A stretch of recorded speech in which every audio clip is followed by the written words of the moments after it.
So let's get into something pretty interesting today. There's this rumor going around about Cristiano Ronaldo, Right. one of the biggest names in all of sports, Absolutely. that he might be converting to Islam. Interesting. Yeah. And what we have is a single source for this deep dive. It's a December 4th article from the Express Tribune, which is a Pakistani news outlet. Okay. And the article is titled, "Is Cristiano Ronaldo Converting to Islam?" Right. And it all comes from an interview that Ronaldo's former teammate Walid Abdullah Oh, wow. gave on an Arab TV program. Interesting. Yeah, So this team Abdullah played with Ronaldo at Al Nasser. exactly. Okay. Okay. And what we're going to do today is unpack what he had to say and what it could mean, if it's true, not just for Ronaldo, but, for his fans and even maybe the sports world. Yeah, for sure. I mean, if this is true, Mm. this is huge. Huge, yeah. So what did Abdullah actually say? So, straight from Abdullah's mouth, he claims that Ronaldo was genuinely interested in converting to Islam. They apparently had some heart-to-hearts about it. Okay. But get this, Abdullah says it wasn't just talk. He describes seeing Ronaldo embrace Islamic practices, even on the field in front of everyone. Well, yeah, that's what I find fascinating about this. How these actions are playing out publicly. Right. Abdullah specifically mentions Ronaldo prostrating on the field after scoring a goal. And for those who may not know, prostration is a deeply symbolic act of worship in Islam, where one lowers their forehead to the ground in submission to God. Right. It's a powerful image to see, especially in the context of a high-intensity football match. It definitely makes you think, right? Here's this global icon known for his signature celebrations, suddenly incorporating something so deeply rooted in Islamic faith. Yeah, You can bet that got people's attention. for sure. And we can't forget the context here. Ronaldo's playing in Saudi Arabia, a nation where Islam is the dominant religion. Right. To many, his actions could be interpreted as a sign of respect, a way of integrating into the culture that surrounds him. Absolutely. And Abdullah goes on to say that this respect extended beyond the pitch. Really? Apparently, Ronaldo was mindful of his Muslim teammates during training sessions, always pausing for the call to prayer. Okay. It's like he was making a real effort to understand and accommodate their religious practices. So all of this paints a picture of someone who's at least seriously engaging with the Islamic faith, wouldn't you say? Definitely. Now, whether that translates into a full conversion, Right. well, that's something only time will tell. Only time will tell. But wait, there's more. Abdullah drops another intriguing detail. Okay. He claims that back when Ronaldo was playing for Real Madrid, two of his Muslim teammates, Mesut Ozil and Karim Benzema, were already encouraging him to consider Islam. Interesting. If you look back on Ronaldo's career, he's been surrounded by and played alongside many prominent Muslim athletes. Yeah. It's interesting to consider how this long-term exposure might have shaped his perspective. Okay, so this next anecdote, you've got to hear this. Abdullah describes a moment after Ronaldo scored a goal where he prostrated in celebration. Then, and this is the wild part, all the players on the field, including Ronaldo, spontaneously shouted Allahu Akbar, which means God is great in Arabic. Now, that is a powerful image. Right. This wasn't just a personal moment of faith.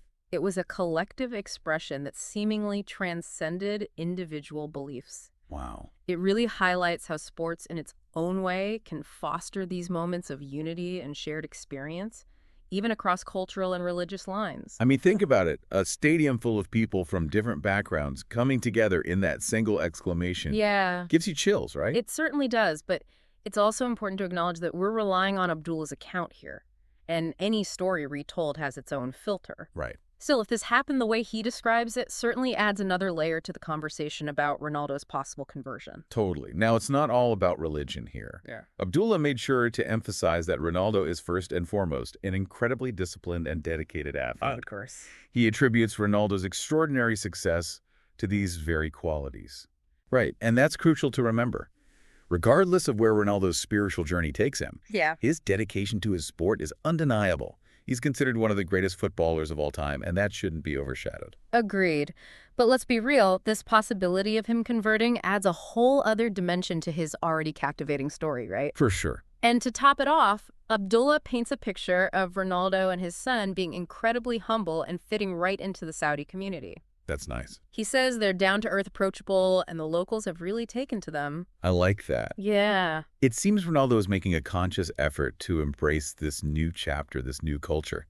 Whether that's motivated by a potential shift in faith or simply a deep respect for his surroundings, his actions are clearly resonating with the people around him. So there you have it, a rumor mill in overdrive, some pretty compelling actions, and the whole world watching. Is Cristiano Ronaldo on the verge of converting to Islam? It's still a question mark, but one thing's for sure. Ronaldo's story is far from over, and this latest chapter is proving to be just as captivating as any goal he's ever scored. Now, what I find interesting is like thinking about the ripple effect. If this is all true, Yeah, Ronaldo's influence goes way beyond the football pitch. He's a global brand, a fashion icon, a role model for millions. right. What could this mean for his fans, for the sport, for how different religions are seen in the world? Exactly. I mean, imagine this one of the most recognizable faces on the planet embraces Islam. Yeah. For some, that could be incredibly powerful, a symbol of breaking down barriers between cultures and religions. It would definitely challenge stereotypes and misconceptions, Hmm. especially in places where the media doesn't paint Islam in a very positive light. Yeah, that's a good point. Mm. Ronaldo's conversion could lead to important conversations about religious tolerance and understanding. Right. Maybe even inspire people to learn more about Islam. Mm. And that could help create a more inclusive and respectful dialogue on the global stage. But let's be realistic, there's bound to be some backlash too. We live in a world where people get divided over religions sometimes to the point of hostility. Oh, yeah, you're right. It's possible some fans might feel alienated, even betrayed by Ronaldo's choice, Yeah. especially those who hold on to negative views about Islam. We could see a rise in Islamophobic rhetoric, both online and in person. Social media would probably explode, wouldn't it? Oh, absolutely. A mix of support and condemnation, maybe even in equal measure. Yeah. It would really test how far we've come in accepting religious freedom and diversity. And we can't forget about the business side of things. Oh, right. Ronaldo has endorsements worth millions. Some brands might get nervous associating with him if he converts, worried he could hurt their sales or image. Especially in places where Islamophobia is more common. It'd be a fascinating look into how religious choices can affect business and marketing. Yeah.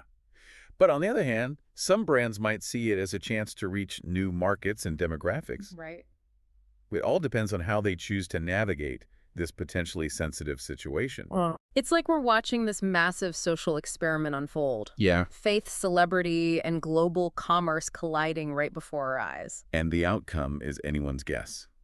It reminds us that even in our hyper-connected world where information spreads like wildfire, individual choices can still have a profound, unpredictable impact. So back to Ronaldo, we've got Abdullah's claims, Ronaldo's actions on the field, and all these potential consequences swirling around him. Right. But at the end of the day, this is his personal journey, right? Absolutely. Whatever decision he makes deserves our respect and understanding. As observers, it's our responsibility to have these conversations thoughtfully to avoid judgment and prejudice. That's probably easier said than done, but you're right. It's about promoting empathy even when we might not agree with someone's choices. Exactly. And maybe through this, we can all learn a little more about ourselves, our own beliefs, and how we navigate this complex world where so many different faiths exist. So we've gone really deep on this whole Ronaldo situation. You know, what Abdul had to say, the possible reasons behind it, and how this could change things globally. Yeah, it's been a fascinating discussion. What would you say is like the big takeaway for our listeners?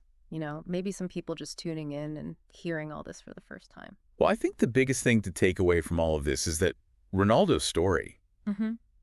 whether or not he actually converts, Yeah. it's a powerful reminder that individual choices can have this ripple effect. Absolutely. It forces us to kind of look at our own views on faith, Mm-hmm. on celebrity, on how different cultures kind of interact with each other.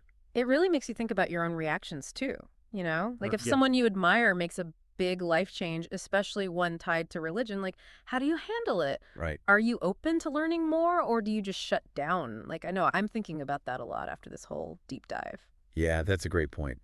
This whole situation is kind of a chance for some honest self-reflection. Yeah. Are we truly open-minded and accepting, or do we just kind of retreat into our own comfortable bubbles? Mm. And it's a question I think that's worth asking ourselves, Right. especially as the world becomes, increasingly interconnected. It's like this whole Ronaldo situation is a microcosm of what's happening on a larger scale, right? Yeah, Different cultures, different faiths, Yeah. all trying to kind of coexist. exactly. You hit the nail on the head. I mean, it makes you wonder, can faith be a bridge between people? Yeah. Or is it always going to be a source of division? Right. These are complex questions, Yeah. but they're ones we need to grapple with if we want to build a more tolerant and understanding world. Well said. So, to our listeners, as we wrap up this deep dive, we want to leave you with this final thought. What impact could Ronaldo's potential conversion to Islam have on your own understanding of faith, of sports, of global culture? It's a lot to consider. It is a lot to consider. But, hopefully this conversation has just sparked some curiosity, giving you Yeah, some new perspectives to think about. for sure. Thanks for joining us for this deep dive, and we'll see you next time.